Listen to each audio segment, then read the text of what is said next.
नमोस्तु गुरुदेव। मैं गौरव जैन शालीमार बाग से आपके चरणों में शत शत नमन करता हूँ। गुरुदेव, मेरे मन में एक जिज्ञासा आती है, एक सवाल आता है। जैन धर्म से हम सभी जुड़े हुए हैं। बहुत सारी हम लोग आज देखते हैं कि बहुत सारी अलग अलग प्रथाएं चल रही हैं जैन धर्म में। हमें पता लगता है 13 पंथी है, 20 पंथी है, श्रृंगारी है, बहुत सारी ऐसी ऐसी प्रथाएं सुनने में आती हैं गुरुदेव। हमें ये सब नहीं पता था पहले, पर जब आज ये हम सुनते हैं तो हमें बड़ी एक मेरे मन में एक शंका आती है कि ऐसा क्यों है, और हम ऐसा क्या करें कि हम सब फिर एक हों और एक जैन धर्म हो और हम उसको लेके आगे बढ़ सकें। तो गुरुदेव, आपका एक आशीर्वाद चाहिए और एक सीख चाहिए हम लोगों को कि हम लोग एक साथ आगे बढ़ सकें। नमोस्तु गुरुदेव। भगवान महावीर स्वामी के बाद उनकी परंपरा में आचार्य भद्रभाव हुए और उस समय ही एक शाखा जैन धर्म से निकली, जिसे हम कहते हैं श्वेतांबर। श्वेतांबर यह भगवान महावीर स्वामी की परंपरा से एक शाखा निकली हुई है। दिगंबर परंपरा तो अविच्छिन्न रूप से जैसे आदिनाथ से चली आ रही है और चलते जा रही है।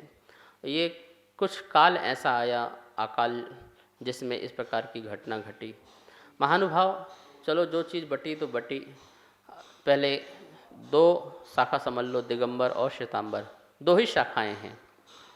और अभी भी वर्तमान में आप किसी से पूछोगे तो जैन दो प्रकार के, दिगंबर और श्वेतांबर। लेकिन इसके उपरांत जो और भी शाखाएं निकल गईं, अपनी अपनी बुद्धि की उपज से लोगों ने और शाखा निकाली। श्वेतांबर में जो मूर्ति पूजक हो गए, 13 पंथ हो गए, स्थानकवासी हो गए। दिगंबर में भी 13 पंथी, 20 पंथी, तारणपंथी और ये कांजी पंथी, कितने सारे पंथ निकल गए। तो ये सारे पंथ सब में बंटते रहे। ये अपने आप की शाखाएं हैं और ऐसी बहुत निकलती रहेंगी। पंचम काल का यही तो प्रभाव है। लेकिन दिगंबर धर्म में जो भी निकले हैं वो दिगंबरत्व को ही पूछते हैं, और श्वेतांबर में जो भी निकले हैं वो श्वेत वस्त्रधारी साधु को ही पूछते हैं। ये बात बिल्कुल कन्फर्म है। तो इसलिए दिगंबर और श्वेतांबर ये दो पंथ हैं। मैं ये चाहता हूँ कि पहले पंथ में बटे, ग्रंथ में बटे, लेकिन इतना कोई ज़्यादा हमारे जीवन में प्रभाव न देखा सका जितना आज संत में बट रहे हैं। धर्म में बट गए, पंथ में बट गए, ग्रंथ में बट गए, और अब पंथ संत से बट रहे हैं। इससे बहुत ज़्यादा समस्या सामने खड़ी हो सकती है। इसलिए इस संत बात को छोड़ करके हम धर्म से, नमोकार महामंत्र से, महावीर की अहिंसा, सत्य, अपरिग्रह, अनेकांश, स्यादवाद से जुड़ें। तभी जाकर के हम अपने धर्म आदि को बचा सकते हैं। संस्कृति और संस्कारों को हम जीवंत कर सकते हैं, उसका संरक्षण और संवर्धन कर सकते हैं। आचार्य श्री नमोस्तु। पंकज ब्रह्मचारी जी ईश्वरी आश्रम बिहार से शंका कर रहे हैं कि वर्तमान समय में साधुओं की संख्या बढ़ती जा रही है, परंतु उनकी चर्या कराने के लिए वृद्ध लोग तो आगे आते हैं, परंतु युवा पीढ़ी पीछे रहती है। तो ऐसा क्या किया जाए? आप समाज के लिए दिशा निर्देश दें, जिससे समाज में और साधु की सेवा बनी रहे। नमोस्तु आचार्य श्री। साधुओं की संख्या बढ़ती जा रही है। मानव संख्या तो बढ़ती और घटती हमेशा रहती है। संख्या तो अब भद्रबाबू के समय देखिए 24,000 साधु एक संघ में रहा करते थे। तो संख्या कहाँ बढ़ी है? संख्या तो घटी है। वो तो इस 21वीं शताब्दी में थोड़ा साधु संख्या बढ़ रही है। कुछ बीच में आता रहता है ऐसा समय, ऐसा कालखंड आता है जिस समय कम होती है और ज़्यादा होती है।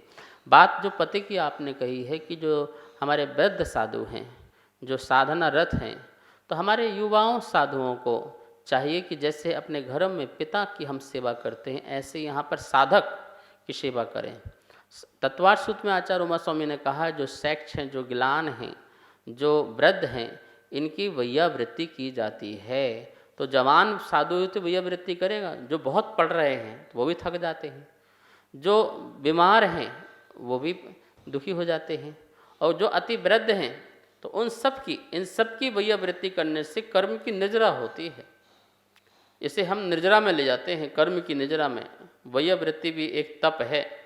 उस वैयावृत्ति का पालन जवान साधु को करना चाहिए, युवा साधुओं को करना चाहिए, और जितना ज़्यादा हम संरक्षण कर सकें। कहा गया है यदि उसकी रत्नात्रय, उसकी साधना निर्विघ्न रूप से आपने करा दी तो आपकी समाधि भी उत्तम होगी। जो दूसरों की समाधि साधना में सहयोगी बनता है उसी की साधना और समाधि जो है सही श्रेष्ठ बन हो पाती है। इसलिए हमें आवश्यकता है कि हमारे जो साधुगण हैं अकेले रहते हैं, उनको देखना, उठाना, बैठना, देखिए गिर जाएं, उनकी साधना समाप्त हो जाए, ये सही नहीं है। पूरा संरक्षण समाज को और युवा साधुओं को अवश्य करना चाहिए। नमोस्तु गुरुदेव। श्रीमान सतीश कुमार जी जैन लालबर्रा जिला बालाघाट से पूछते हैं कि गुरुदेव किस तरह से हम अपने जीवन को श्रावक धर्म का पालन करते हुए मुनि धर्म की ओर ले जा सकते हैं, और मुनि व्रत अंगीकार करके क्या निश्चित ही हमें निर्वाण की प्राप्ति होगी? यदि ऐसा हो सकता है, क्योंकि शास्त्रों में हम पढ़ते हैं कि पंचम काल में तो मोक्ष की प्राप्ति संभव नहीं है, तो फिर क्या मुनि व्रत का पालन करना और ये त्याग तपस्या करना व्यर्थ हो जाएगी?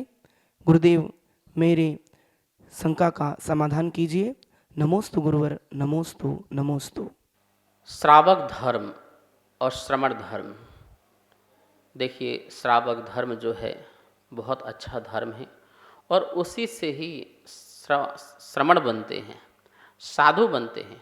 अणुव्रति का पालन करते करते, अणुव्रतों का पालन करते करते महाव्रतों की ओर जाते हैं। अणुव्रत छोटे छोटे नियम होते हैं, महाव्रत बड़े बड़े महान व्रत होते हैं।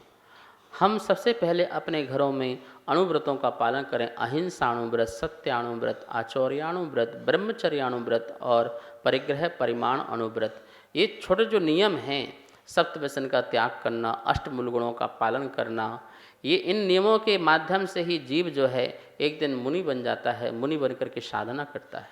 और इसकी साधना जिसकी हो गई अणुव्रतों की, वही एक दिन महाव्रती बन करके अपना आत्म कल्याण तो करते ही करता है, दूसरों जीवों का भी कल्याण करता है। मैं ये कहना चाहता हूँ कि यदि कोई अणुव्रत का पालन करेगा तो मुनि बन करके वो अपनी साधना करेगा, अपना कल्याण करेगा, और जो जीव जो है अपने इस कल्याण में लग जाता है वह नियम से मुक्ति को प्राप्त होता है। जिसने पहले अभ्यास किया है वो बहुत आगे बढ़ता है। सिपाही अभ्यास न करे तो वह जान से मारा जाता है। ऐसे ही हमारे जीवन में भी घटना घटती है। श्रावक जीवन में जिसने अणुव्रतों का अभ्यास किया है वही सच्चा महाव्रतियों का अभ्यास कर पाता है और अपना आत्म कल्याण कर लेता है। वे लोग बड़े सौभाग्यशाली होते हैं जिनको मुनियों के द्वारा अणुव्रत मिलते हैं और परंपरा से फिर वो आगे बढ़ कर के घर का त्याग करके महाव्रतों को धारण करके आत्म कल्याण की ओर बढ़ जाया करते हैं। अपने जीवन में लक्ष्य बनाइए कि हमें महाव्रती जरूर बनना है, क्योंकि रत्नत्रय का पालन करके ही जीव जो है मुक्ति दशा को प्राप्त हो सकता है। इस कार्यक्रम के पुण्यार्चक थे